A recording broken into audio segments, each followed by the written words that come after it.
Perkenalkan, nama saya Dinartri Arwani dengan nomor induk 0603521016. Perkenalkan, nama saya Disha Syifa dengan NIM 0603521017.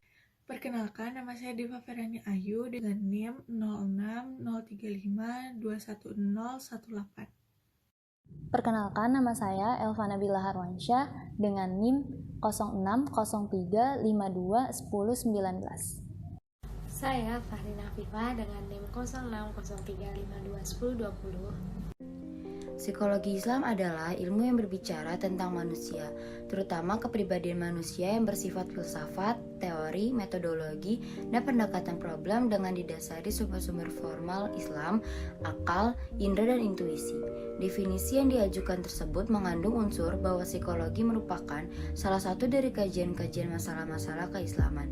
Ia memiliki kedudukan yang sama dengan disiplin ilmu yang lainnya, seperti ekonomi Islam, politik Islam, sosiologi Islam, dan lain-lain. Penempatan kata Islam berarti corak, cara pandang, pola pikir, paradigma, ataupun aliran.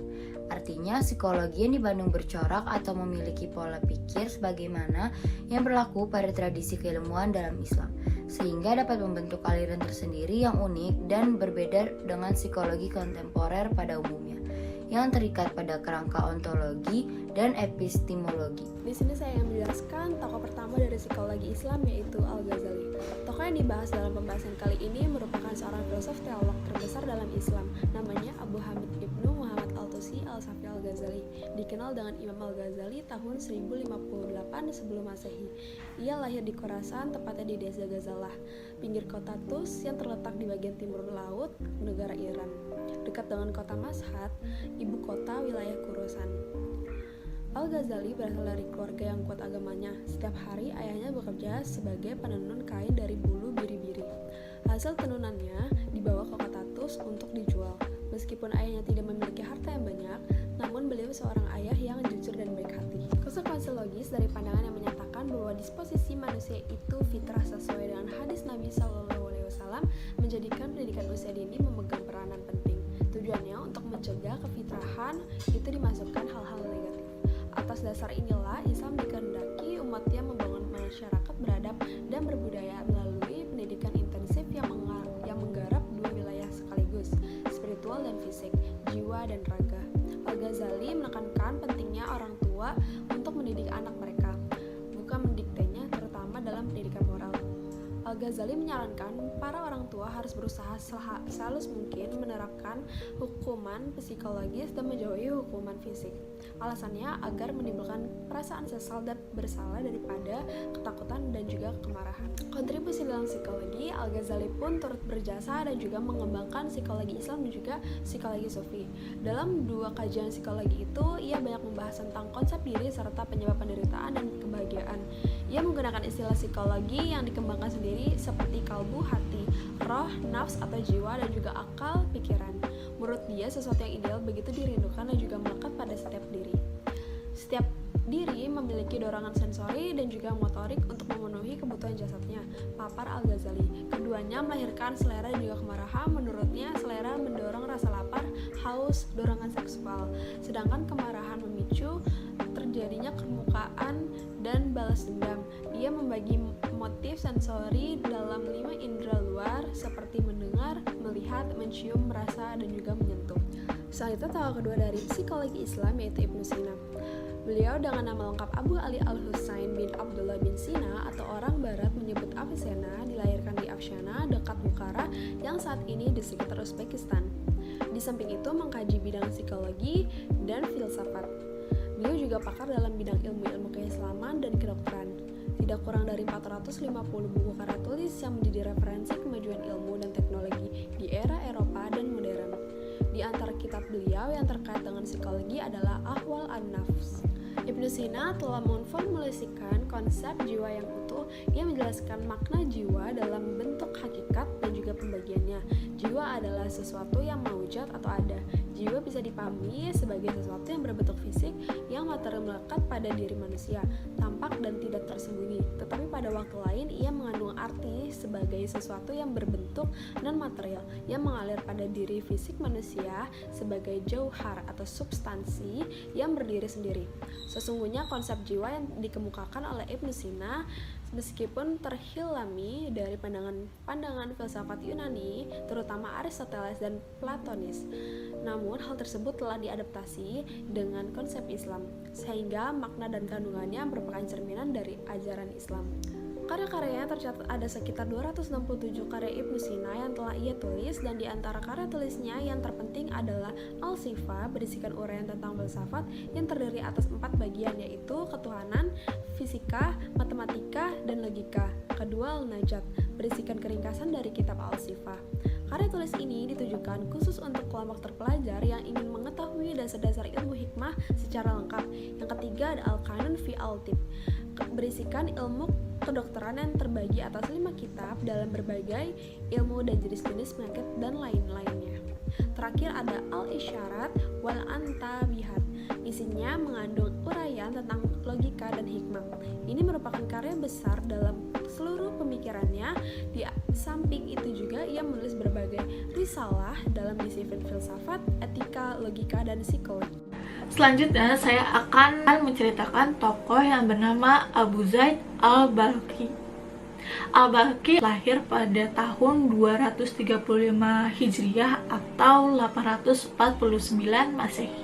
Dia adalah intelektual muslim yang memperkenalkan psikologi Islam dan neuroscience, yakini cabang ilmu pengetahuan yang berhubungan dengan anatomi, fisiologi, biokimia, atau biologi molekul jaringan saraf, khususnya yang berkaitan langsung dengan perilaku dan pengetahuan. Di samping itu, dia juga terkenal sebagai tokoh yang pertama kali menemukan psikologi kognitif dan medis. Dia juga orang yang pertama kali mengklasifikasikan gangguan syaraf atau neurotic disorder. Nah, dan ia adalah seorang perintis terapi kognitif dalam rangka mengkaji pengkelompokan gangguan penyakit. Menurutnya, keseimbangan antara pikiran dan tubuh sangat diperlukan untuk memperoleh kesehatan yang prima. Sebaliknya, ketimpangan antara keduanya justru akan menimbulkan penyakit. Nah, lebih lanjut, ia katakan bahwa jika badan sakit, jiwa pun akan banyak kehilangan kemampuan kognitifnya. Ia beranggapan bahwa individu yang sehat harus selalu menjaga kesehatan dan perasaannya. Pemikirannya ini ia gali dari Al-Quran dan Sunnah. Nah, Al-Balkhi mengelompokkan penyakit syaraf dalam 4 gangguan kondisi mental kejiwaan, yaitu kegelisahan, amarah dan penyerangan, kesedihan dan depresi, serta obsesi atau gangguan pikiran. Nah, lebih lanjut, Al-Balkhi menggolongkan 3 jenis depresi. Yang pertama, depresi normal atau kesedihan. Selanjutnya, depresi yang berasal dari dalam tubuh, dan depresi yang berasal dari luar tubuh. Nah, lebih lanjut, Al-Balkhi menggolongkan 3 jenis depresi. Yang pertama, depresi normal atau kesedihan. Selanjutnya, depresi yang berasal dari dalam tubuh, dan depresi yang berasal dari luar tubuh.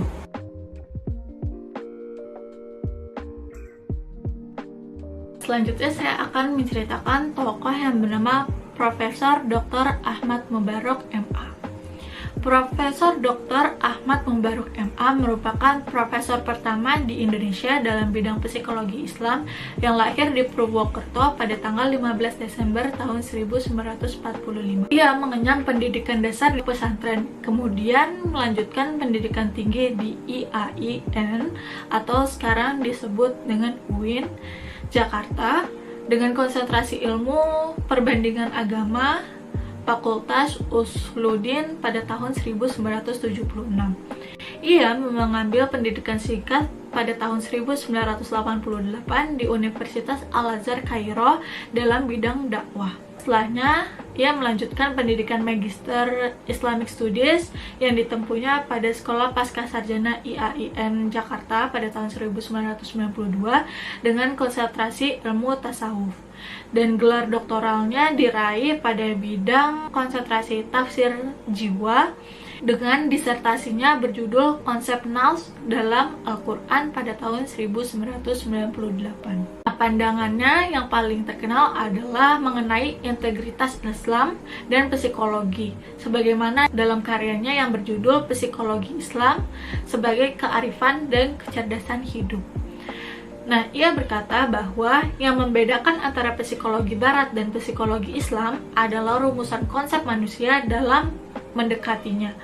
Psikologi barat semata-mata menggunakan kemampuan intelektual untuk menemukan dan mengungkapkan azas-azas kejiwaan, sementara psikologi Islam mendekatkan dengan memfungsikan akal dan keimanan sekaligus.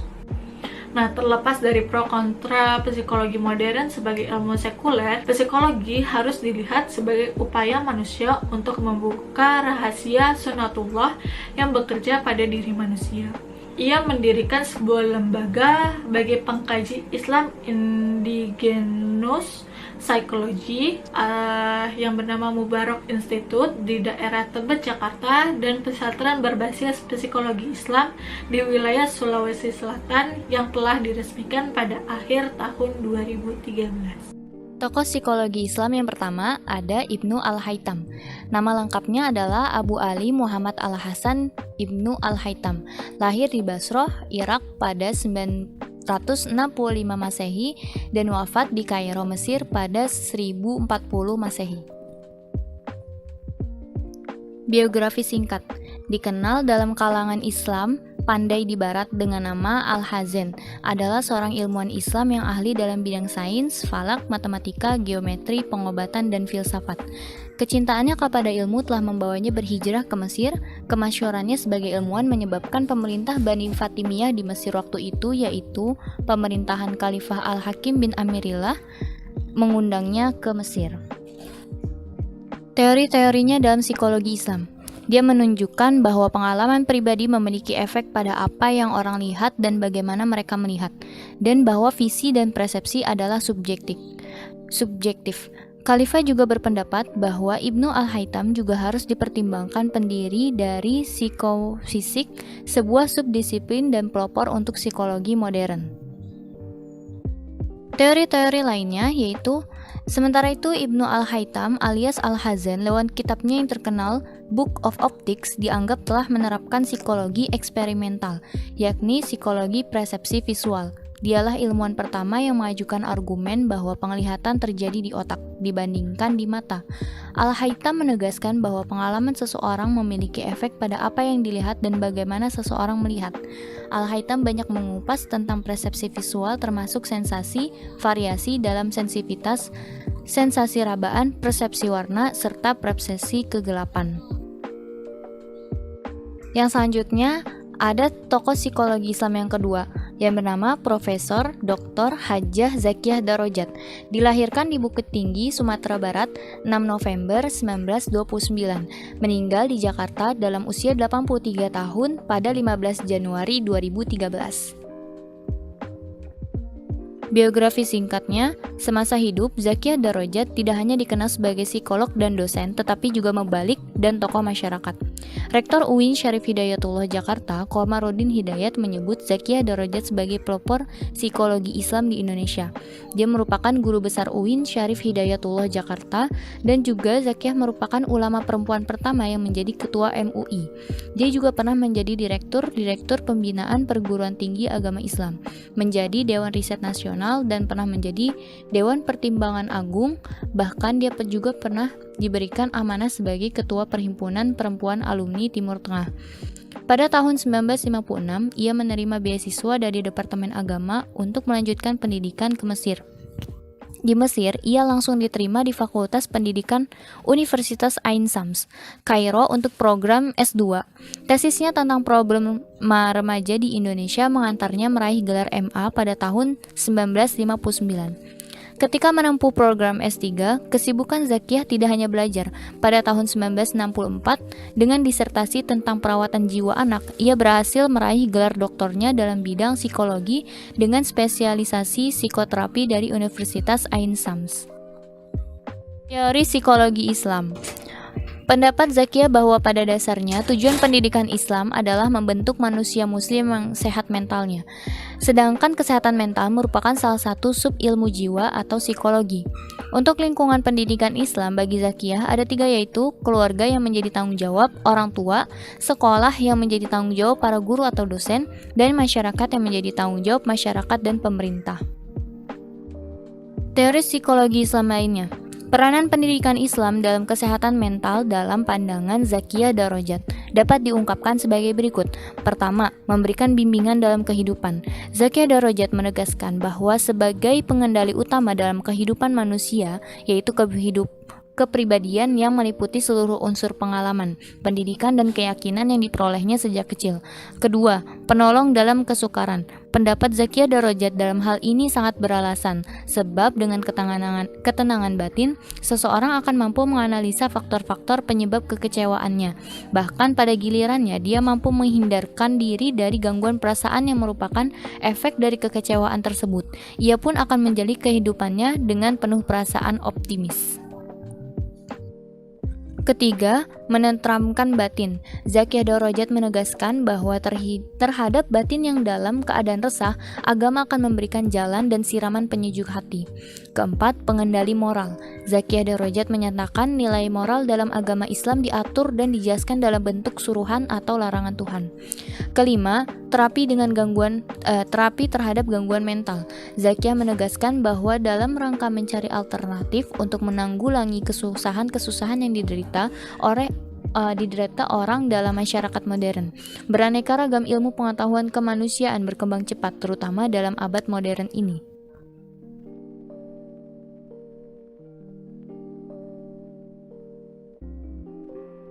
Abdullah Nasir Ulwan adalah seorang ulama, faqih, dai, dan seorang pendidik.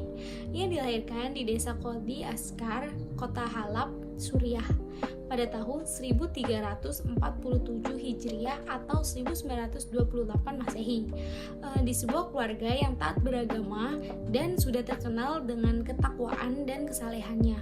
Nasabnya sampai kepada Al-Husain bin Ali bin Abi Thalib. Latar belakang pendidikan Abdullah Nasir Ulwan. Abdullah Nasir Ulwan telah belajar di beberapa tempat atau di beberapa sekolah, diantaranya yang pertama sekolah dasar dan lanjutan pertama di Halab yang selesai pada tahun 1943, dan yang kedua sekolah lanjutan tingkat atas jurusan ilmu syariah dan pengetahuan di Halab yang selesai pada 1949, dan yang ketiga di Universitas Al-Azhar di Mesir mengambil Fakultas Usuluddin dan dapat selesaikan pada tahun 1952, dan yang terakhir di Al-Azhar. Abdullah Nasir Ulwan melanjutkan S2 dan lulus pada tahun 1954 dan menerima ijazah spesialis pendidikan setara dengan Master of Art. Pemikiran pendidikan Islam Abdullah Nasir Ulwan. Nah, yang pertama adalah materi pendidikan Islam. Untuk mewujudkan generasi yang kokoh iman dan Islamnya, Abdullah Nasir Ulwan menekankan materi pendidikan yang bersifat mendasar dan universal. Materi-materi tersebut adalah pendidikan iman, pendidikan moral, pendidikan fisik, pendidikan intelektual, pendidikan psikis, dan pendidikan sosial, dan pendidikan seksual. Yang kedua adalah lingkungan pendidikan Islam. Nah, lingkungan pendidikan Islam ada 3, yaitu lingkungan keluarga, yang kedua lingkungan sekolah, dan yang ketiga lingkungan masyarakat. Nah, yang ketiga adalah metode pendidikan Islam. Sebagai seorang pendidik, setelah mengetahui ilmu pengetahuan tentang mendidik anak, maka akan mencari metode yang efektif untuk mendidik anak. Nah, 5 metode pendidik yang dapat digunakan yaitu adalah 1. Metode pendidik dengan keteladanan, yang kedua metode pendidik dengan alat kebiasaan, dan yang ketiga adalah metode pendidik dengan nasihat, yang keempat metode pendidik dengan perhatian atau pengawasan, dan yang kelima adalah pendidikan dengan hukuman. Usman Najati, beliau berupaya mengembangkan psikologi melalui perspektif Islam yang bersumber pada Al-Quran dan hadis. Proses pemikiran Utsman Najati dimulai ketika sedang mempersiapkan disertasi untuk program magister dengan judul Pengetahuan Empiris Menurut Ibnu Sina pada periode 1939 sampai 1942. Najati salah satu tokoh yang berusaha untuk mensinergikan antara ilmu psikologi dan Islam. Usaha Najati ditampakkan melalui karya-karyanya yang dibuatnya. Najati melakukan pengkajian terhadap konsep psikologi yang berasal dari Al-Quran dan Sunnah. Walaupun begitu, dalam karya-karyanya juga terdapat beberapa teori psikologi konvensional. Teori psikologi konvensional atau barat dalam artian berarti Najati tidak anti terhadap teori-teori psikologi yang berasal dari barat. Perjalanan karirnya dalam dunia pendidikan, Muhammad Utsman Najati ialah dosen Universitas Arab Saudi dan dosen tamu di beberapa perguruan tinggi di Kuwait dan Mesir. Selain mengajar, Muhammad Utsman Najati juga aktif menulis buku dan memberikan ceramah di berbagai lembaga pendidikan serta memberikan ceramah di sekolah tinggi keguruan Kairo dan di Madrasah Tsanawiyah Shuwaikh di Kuwait.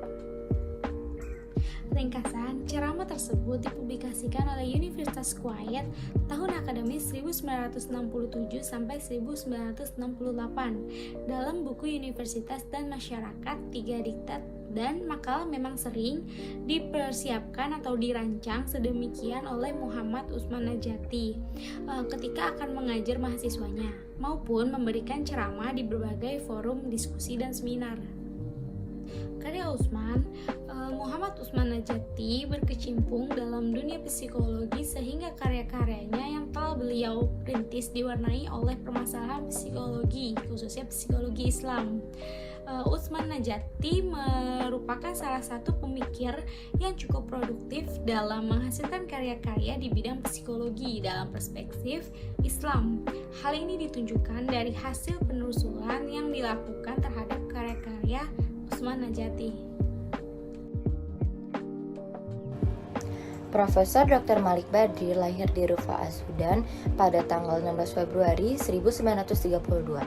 Pada tahun 1956, mendapatkan gelar sarjana dan diploma in education pada American University of Beirut. Dan pada tahun 1961, mendapatkan PhD dari University of Leicester, Inggris, dan Postgraduate Certificate of Clinical Psychology, Middlesex Hospital Medical School of London University pada tahun 1966, dan merupakan anggota The British Psychological Society pada tahun 1977 dan pemegang gelar Sea Cycle dan anggota Dewan Pakar UNESCO, dan juga pendiri International Association of Muslim Psychologists. Pakar bernama lengkap Malik Babikir Badri ini dikenal luas lewat bukunya The Dilemma of Muslim Psychologists. Ketidakselektifan psikologi Muslim menurutnya telah menyebabkan mereka mengikuti pola pikir dan pendekatan kaum Yahudi dan juga Kristen.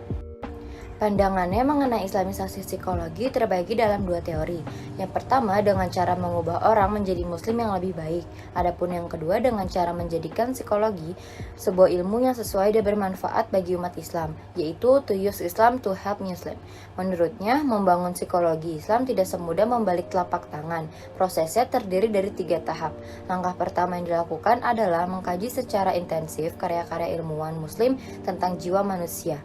Tahap berikutnya, setelah kajian-kajian semacam itu dilakukan, sedikit demi sedikit membangun psikologi yang berangkat dari kebutuhan dan worldview umat muslim. Sesudahnya, gagas teori-teori dan metode-metode baru untuk riset dan terapi sehingga psikologi Islam itu bukan sekadar justifikasi ilmu barat dengan dalil-dalil Al-Quran dan hadis. 3 pendekatan psikologi dalam Islam. Yang pertama, pendekatan skriptualis adalah pendekatan pengkajian psikologi Islam yang didasarkan atas teks-teks Al-Quran ataupun hadis secara literal. Yang kedua, pendekatan falsafi adalah pendekatan pengkajian psikologi Islam yang didasarkan atas prosedur berpikir spekulatif. Prosedur yang dimaksud yaitu mencakup berpikir yang sistematik, radikal, dan universal yang ditopang oleh kekuatan akal sehat. Dan yang terakhir, pendekatan tasawufi atau sufistik, yaitu pendekatan pengkajian psikologi Islam yang didasarkan pada prosedur intuitif, ilham, dan cita rasa. Tokoh selanjutnya adalah At-Tarabi. Nama lengkapnya Imam At-Tarabi adalah Muhammad bin Jarir bin Yazid bin Khalid bin Kasir bin Abu Ja'far At-Tabariyat Tabari.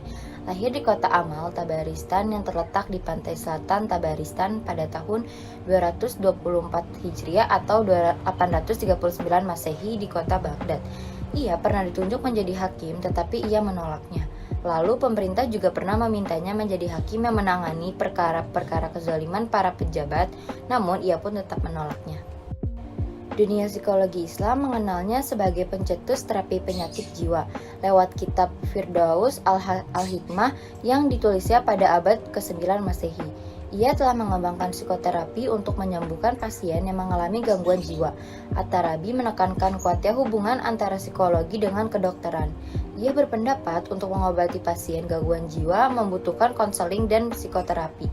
At-Tarabi menjelaskan pasien kerap kali mengalami sakit karena imajinasi atau keyakinan yang sesat. Untuk mengobatinya, kata At-Tarabi, dapat dilakukan melalui konseling bijak. Terapi ini bisa dilakukan oleh seorang dokter yang cerdas dan punya humor yang tinggi. Caranya dengan membangkitkan kembali kepercayaan diri pasiennya. At-Tarabi menyarankan dokter atau tenaga kesehatan agar tak sekedar berkutat pada pemberian obat-obatan, tapi sebaiknya menerapkan teknik psikoterapi pula, yakni mengajak pasien berdialog, terutama untuk membangkitkan semangat ataupun kepercayaan diri pasien agar cepat sembuh. Ia yakin langkah itu lama-kelamaan memberikan pengaruh baik, efek psikis yang luar biasa terhadap si pasien. Hubungan pemikirannya dengan psikologi. Ia menduga beberapa sifat manusia yang bisa menggiringnya kepada gangguan jiwa, antara lain tamak, dengki, iri, benci, tidak peduli, dan suka berhayal. Pengobatan terbaik adalah melalui cara preventif, tentunya dengan menjauhi sifat-sifat tersebut, menjalani pola hidup yang sehat, dan menjalankan ajaran agama. Secara keseluruhan, kitab Firdaus berisi 7 bagian, 3 volume, serta 360 bab yang membahas bidang kesehatan.